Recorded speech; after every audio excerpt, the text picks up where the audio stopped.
আসসালামু আলাইকুম। আপনাদের সাথে একটি বিষয় শেয়ার করার জন্য আমি এই ভিডিওটা করলাম। আমি আমার এক বন্ধুর কাছে 1 লাখ টাকা ধার চাইছি। আমার বন্ধু আসলে টাকাটা দেওয়ার জন্য আমাকে আশ্বাস দিয়েছে যে ঠিক আছে বন্ধু, তোমাকে আমি টাকাটা দিব। তো বললো যে তুমি আমাকে অ্যাকাউন্ট নাম্বার দিয়ে দাও, আমি তোমাকে টাকা পাঠিয়ে দিয়েছি। সম্ভবত 4 থেকে 5 দিন পরেই তোমার অ্যাকাউন্টে চলে যাবে টাকাটা। তো ঠিক আছে, আমি যথারীতি তাকে আমি অ্যাকাউন্ট নাম্বার দিয়ে দিলাম।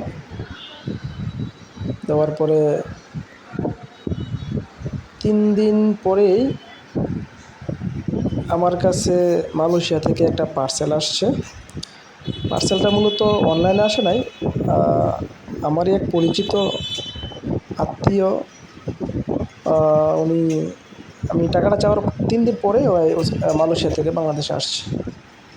আসার পরে তার হাতে একটা পার্সেল দিয়ে দিল আমি যার কাছ থেকে টাকাটা চাইছি। তো আমি মনে করছি যে হয়তো কোনো গিফট পাঠাইছে, হয়তো কোনো জুতা অথবা কোনো খেলনা বা যে কোনো একটা গিফট পাঠাইছে। তো ঠিক আছে, আমি ওনার কাছ থেকে পার্সেলটা রিসিভ করলাম। রিসিভ করার পরে আমি সকালে 11টার দিকে, আমি 10টা থেকে 11টার দিকে আমি পার্সেলটা পাইছি। তো কিছুক্ষণ পরে আমি অফিসে নিয়ে আসলাম আমার এই পার্সেলটা। আনার পরে